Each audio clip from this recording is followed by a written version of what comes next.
186 ദിനം. ആവർത്തന പുസ്തകം 33 അധ്യായം, യെശയ്യാ പ്രവചനം 2 അധ്യായവും, വിശുദ്ധ പൗലോസ് ലീഗ തെസ്സലോനിക്കരെഴുതിയ 1 ലേഖനം 4 അധ്യായവും നമുക്ക് വായിക്കാം. ആവർത്തന പുസ്തകം 33 അധ്യായം. ദൈവപുരുഷനായ മോശെ തന്റെ മരണത്തിന് മുമ്പേ ഇസ്രായേൽ മക്കളെ അനുഗ്രഹിച്ച അനുഗ്രഹമാവിത്. അവൻ പറഞ്ഞതെന്തെന്നാൽ, യഹോവ സീനായിൽ നിന്ന് വന്നു, അവർക്ക് സെയീരിൽ നിന്ന് ഉദിച്ചു, പാറാൻ പർവ്വതത്തിൽ നിന്ന് വിളങ്ങി, ലക്ഷോപലക്ഷം വിശുദ്ധന്മാരുടെ അടുക്കൽ നിന്ന് വന്നു. അവർക്കു വേണ്ടി അഗ്നിമയമായൊരു പ്രമാണം അവന്റെ വലം കൈയിലുണ്ടായിരുന്നു. അതെ, അവൻ ജനത്തെ സ്നേഹിക്കുന്നു. അവന്റെ സകല വിശുദ്ധന്മാരും തൃക്കൈയിൽ ഇരിക്കുന്നു. അവർ തൃക്കാൽക്കലിരുന്നു. അവൻ തിരുവചനങ്ങൾ പ്രാപിച്ചു. യാക്കോബിന്റെ സഭയ്ക്ക് അവകാശമായി മോശെ നമുക്ക് ന്യായപ്രമാണം കൽപ്പിച്ചു തന്നു.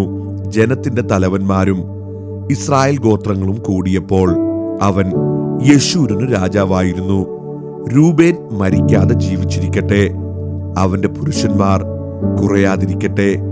യഹൂദയ്ക്കുള്ള അനുഗ്രഹമായിട്ട് അവൻ പറഞ്ഞത്, യഹോവേ, യഹൂദയുടെ അപേക്ഷ കേട്ട് അവനെ സ്വന്തം ജനത്തിലേക്ക് കൊണ്ടുവരണമേ. തന്റെ കൈകളാൽ അവൻ തനിക്കായി പോരുന്നു. ശത്രുക്കളുടെ നേരെ നീ അവന് തുണയായിരിക്കണമേ. ലേവിയെക്കുറിച്ച് അവൻ പറഞ്ഞത്, നിന്റെ തുമ്മീമും ഉറീമും നിൻ ഭക്തന്റെ പക്കൽ ഇരിക്കുന്നു. നീ മസയിൽ വെച്ച് പരീക്ഷിക്കുകയും കലഹജലത്തിങ്കൽ നീ പോരുകയും ചെയ്തവന്റെ പക്കൽ തന്നെ. അവൻ അപ്പനെയും അമ്മയെയും കുറിച്ച് ഞാൻ അവരെ കണ്ടില്ല എന്നു പറഞ്ഞു. സഹോദരന്മാരെ അവൻ ആദരിച്ചില്ല, സ്വന്തം മക്കളെന്ന് ഓർത്തതുമില്ല. നിന്റെ വചനം അവർ പ്രമാണിച്ചു, നിന്റെ നിയമം കാത്തുകൊള്ളുകയും ചെയ്തു. അവർ യാക്കോബിന് നിന്റെ വിധികളും ഇസ്രായേലിന് ന്യായപ്രമാണവും ഉപദേശിക്കും. അവർ നിന്റെ സന്നിധിയിൽ സുഗന്ധ ധൂപവും യാഗപീഠത്തിന്മേൽ സർവാംഗ ഹോമവും അർപ്പിക്കും. യഹോവേ, അവന്റെ ധനത്തെ അനുഗ്രഹിക്കണമേ, അവന്റെ പ്രവൃത്തിയിൽ പ്രസാദിക്കണമേ. അവന്റെ എതിരുകളും അവനെ ദ്വേഷിക്കുന്നവരും എഴുന്നേൽക്കാതെ വണ്ണം അവരുടെ അരകളെ തകർത്ത് കളയണമേ.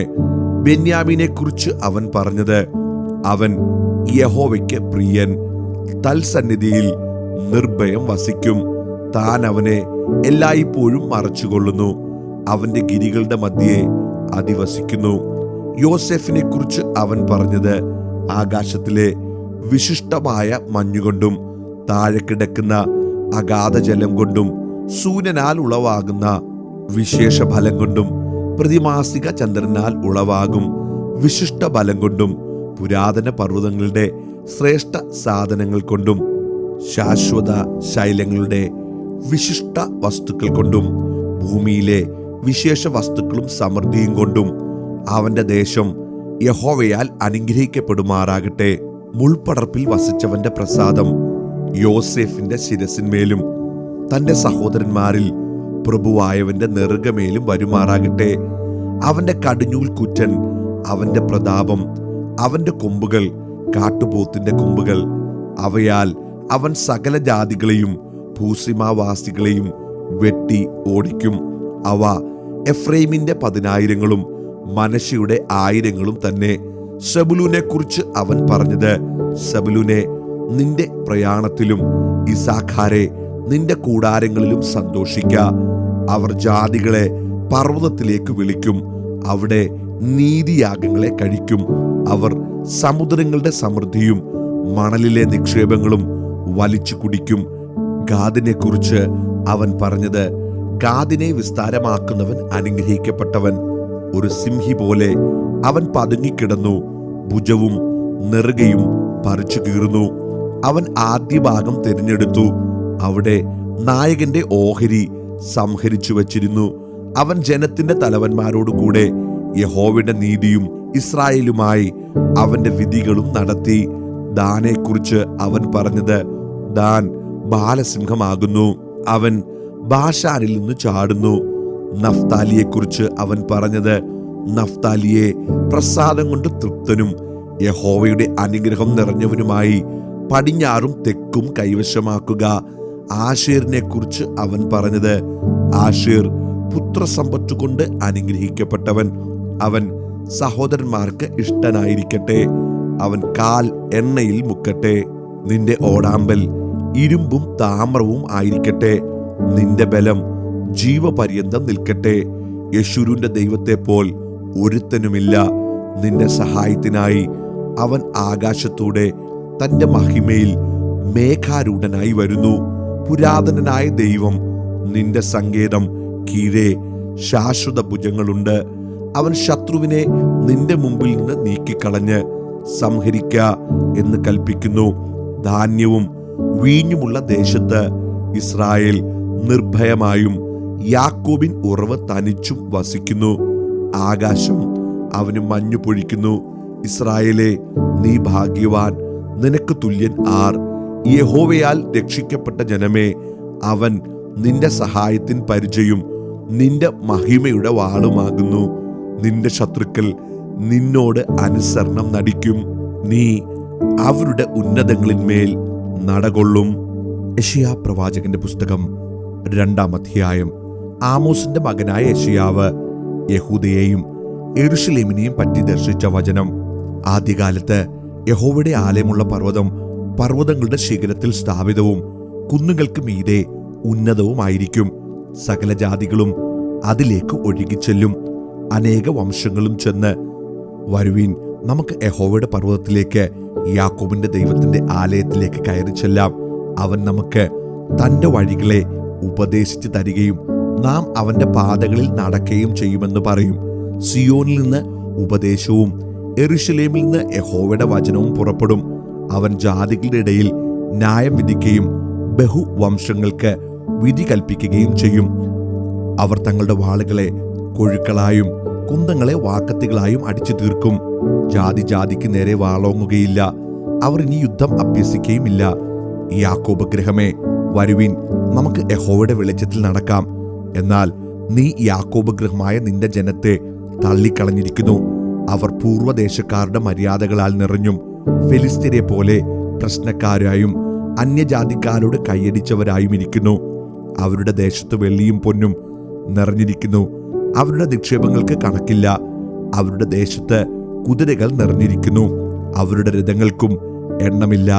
അവരുടെ ദേശത്ത് വിഗ്രഹങ്ങൾ നിറഞ്ഞിരിക്കുന്നു. സ്വവിരൽ കൊണ്ടുണ്ടാക്കിയ കൈപ്പണിയെ അവർ നമസ്കരിക്കുന്നു. മനുഷ്യൻ വണങ്ങുന്നു, പുരുഷൻ കുനിയുന്നു. ആകയാൽ നീ അവരോട് ക്ഷമിക്കരുതേ. യഹോവയുടെ ഭയങ്കരത്വം നിമിത്തവും അവന്റെ മഹിമയുടെ പ്രഭ നിമിത്തവും നീ പാറയിൽ കടന്ന് മണ്ണിൽ ഒളിച്ചുകൊള്ളുക. മനുഷ്യരുടെ നിഗളിച്ച കണ്ണ് താഴും. പുരുഷന്മാരുടെ ഉന്നതഭാവം കുനിയും. യഹോവ മാത്രം അന്നാളിൽ ഉന്നതനായിരിക്കും. സൈന്യങ്ങളുടെ യഹോവയുടെ നാൾ ഗർവവും ഉന്നതഭാവവും ഉള്ള എല്ലാറ്റിന്മേലും നിഗളമുള്ള എല്ലാറ്റിന്മേലും വരും. അവ താണുപോകും. ലെബാനോനിലെ പൊക്കവും ഉയരവുമുള്ള സകല ദേവദാരുക്കളുമേലും ബാശാനിലെ എല്ലാ കരുവേലകങ്ങളിന്മേലും ഉയർന്നിരിക്കുന്ന സകല പർവ്വതങ്ങളിന്മേലും ഉയരമുള്ള എല്ലാ കുന്നുകളിന്മേലും ഉന്നതമായ സകല ഗോപുരത്തിന്മേലും ഉറപ്പുള്ള എല്ലാ മതിലിന്മേലും എല്ലാ തർശീഷ് കപ്പലിന്മേലും മനോഹരമായ സകല ശൃംഗാര ഗോപുരത്തിന്മേലും വരും. അപ്പോൾ മനുഷ്യന്റെ ഗർവം കുനിയും, പുരുഷന്മാരുടെ ഉന്നതഭാവം താഴും. യഹോവ മാത്രം അന്നാളിൽ ഉന്നതനായിരിക്കും. മിഥ്യാമൂർത്തികളോ അശേഷമില്ലാതെയാകും.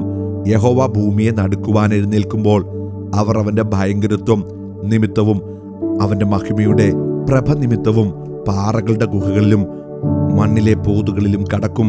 യഹോവ ഭൂമിയെ നടുക്കുവാൻ എഴുന്നേൽക്കുമ്പോൾ അവന്റെ ഭയങ്കരത്വം നിമിത്തവും അവന്റെ മഹിമയുടെ പ്രഭ നിമിത്തവും പാറകളുടെ ഗഹ്വരങ്ങളിലും പൊട്ടിയ പാറകളുടെ വിള്ളലുകളിലും കടക്കേണ്ടതിന് തങ്ങൾ നമസ്കരിപ്പാൻ വെള്ളികൊണ്ടും പൊന്നുകൊണ്ടും ഉണ്ടാക്കിയ മിഥ്യാമൂർത്തികളെ മനുഷ്യർ ആ നാളിൽ തുരപ്പനെലിക്കും നരച്ചീറിനും എറിഞ്ഞുകളയും. മൂക്കിൽ ശ്വാസമുള്ള മനുഷ്യനെ വിട്ടൊഴുവീൻ, അവനെ എന്ത് വിലമതിപ്പാനുള്ളൂ. അപ്പോസ്തലനായ പൗലോസ് തെസ്സലോനിക്കർക്ക് എഴുതിയ 1-ാം ലേഖനം 4-ാം അധ്യായം. ഒടുവിൽ സഹോദരന്മാരെ, ദൈവപ്രസാദം ലഭിക്കത്തക്കവണ്ണം നിങ്ങൾ എങ്ങനെ നടക്കണമെന്ന് ഞങ്ങളോട് ഗ്രഹിച്ചതുപോലെ നിങ്ങൾ നടക്കുന്നത് പോലെ തന്നെ ഇനിയും അധികം വർദ്ധിച്ചു വരേണ്ടതിന് ഞങ്ങൾ കർത്താവായ യേശുവിന്റെ നാമത്തിൽ നിങ്ങളോട് അപേക്ഷിച്ച് പ്രബോധിപ്പിക്കുന്നു. ഞങ്ങൾ കർത്താവായ യേശുവിന്റെ ആജ്ഞയാൽ ഇന്ന കൽപ്പനകളെ തന്നുവെന്ന് നിങ്ങൾ അറിയുന്നുവല്ലോ. ദൈവത്തിന്റെ ഇഷ്ടമോ നിങ്ങളുടെ ശുദ്ധീകരണം തന്നെ. നിങ്ങൾ ദുർനടപ്പ് വിട്ടൊഴിഞ്ഞ് ഓരോരുത്തൻ ദൈവത്തെ അറിയാത്ത ജാതികളെപ്പോലെ കാമവികാരത്തിലല്ല, വിശുദ്ധീകരണത്തിലും മാനത്തിലും താന്താന്റെ പാത്രത്തെ നേടിക്കൊള്ളട്ടെ. ഈ കാര്യത്തിൽ ആരും അതിക്രമിക്കുകയും സഹോദരനെ ചതിക്കുകയുമരുത്. ഞങ്ങൾ നിങ്ങളോട് മുമ്പേ പറഞ്ഞതുപോലെ ഈ വകയ്ക്കൊക്കെയും പ്രതികാരം ചെയ്യുന്നവൻ കർത്താവല്ലോ. ദൈവം നമ്മെ അശുദ്ധിക്കല്ല, വിശുദ്ധീകരണത്തിനത്രേ വിളിച്ചത്. ആകയാൽ തുച്ഛീകരിക്കുന്നവൻ മനുഷ്യനെയല്ല, തന്റെ പരിശുദ്ധാത്മാവിനെ നിങ്ങൾക്ക് തരുന്ന ദൈവത്തെ തന്നെ തുച്ഛീകരിക്കുന്നു. സഹോദരപ്രീതിയെക്കുറിച്ച് നിങ്ങൾക്ക് എഴുതുവാൻ ആവശ്യമില്ല. അന്യോന്യം സ്നേഹിപ്പാൻ നിങ്ങൾ ദൈവത്താൽ ഉപദേശം പ്രാപിച്ചതല്ലാതെ മക്കദോന്യയിൽ എങ്ങുമുള്ള സഹോദരന്മാരോടൊക്കെയും അങ്ങനെ ആചരിച്ചും പോരുന്നുവല്ലോ. എന്നാൽ സഹോദരന്മാരെ, അതിൽ നിങ്ങൾ അധികമായി വർദ്ധിച്ചു വരണമെന്നും പുറത്തുള്ളവരോട് മര്യാദയായി നടപ്പാനും ഒന്നിനും മുട്ടില്ലാതിരിപ്പാനും വേണ്ടി ഞങ്ങൾ നിങ്ങളോട് ആജ്ഞാപിച്ചതുപോലെ അടങ്ങിപ്പാർപ്പാനും സ്വന്തം കാര്യം നോക്കുവാനും സ്വന്തം കൈകൊണ്ട് വേല ചെയ്യുവാനും അഭിമാനം തോന്നണം എന്നും നിങ്ങളെ പ്രബോധിപ്പിക്കുന്നു. സഹോദരന്മാരെ, നിങ്ങൾ പ്രത്യാശയില്ലാത്ത മറ്റുള്ളവരെ പോലെ ദുഃഖിക്കാതിരിക്കേണ്ടതിന് നിദ്ര കൊള്ളുന്നവരെക്കുറിച്ച് അറിവില്ലാതിരിക്കരുത് എന്ന് ഞങ്ങൾ ആഗ്രഹിക്കുന്നു. യേശു മരിക്കുകയും ജീവിച്ചെഴുന്നേൽക്കുകയും ചെയ്തു എന്ന് നാം വിശ്വസിക്കുന്നു എങ്കിൽ അങ്ങനെ തന്നെ ദൈവം നിദ്ര കൊണ്ടവരെയും യേശു മുഖാന്തരം അവനോടുകൂടെ വരുത്തും. കർത്താവിന്റെ പ്രത്യക്ഷത വരെ ജീവനോടെ ശേഷിക്കുന്നവരായ നാം നിദ്ര കൊണ്ടവർക്ക് മുമ്പാകെയില്ല എന്ന് ഞങ്ങൾ കർത്താവിന്റെ വചനത്താൽ നിങ്ങളോട് പറയുന്നു. കർത്താവ് താൻ ഗംഭീരനാദത്തോടും പ്രധാന ദൂതന്റെ ശബ്ദത്തോടും ദൈവത്തിന്റെ കാഹളത്തോടും കൂടെ സ്വർഗത്തിൽ നിന്ന് ഇറങ്ങി വരികയും ക്രിസ്തുവിൽ മരിച്ചവർ മുമ്പേ ഉയർത്തെഴുന്നേൽക്കുകയും ചെയ്യും. പിന്നെ ജീവനോടെ ശേഷിക്കുന്ന നാം അവരോട് ഒരുമിച്ച് ആകാശത്തിൽ കർത്താവിനെ എതിരേൽപ്പാൻ മേഘങ്ങളിൽ എടുക്കപ്പെടും. ഇങ്ങനെ നാം എപ്പോഴും കർത്താവിനോട് കൂടിയിരിക്കും. ഈ വചനങ്ങളെ കൊണ്ട് അന്യോന്യം ആശ്വസിപ്പിച്ചു കൊള്ളുവീൻ.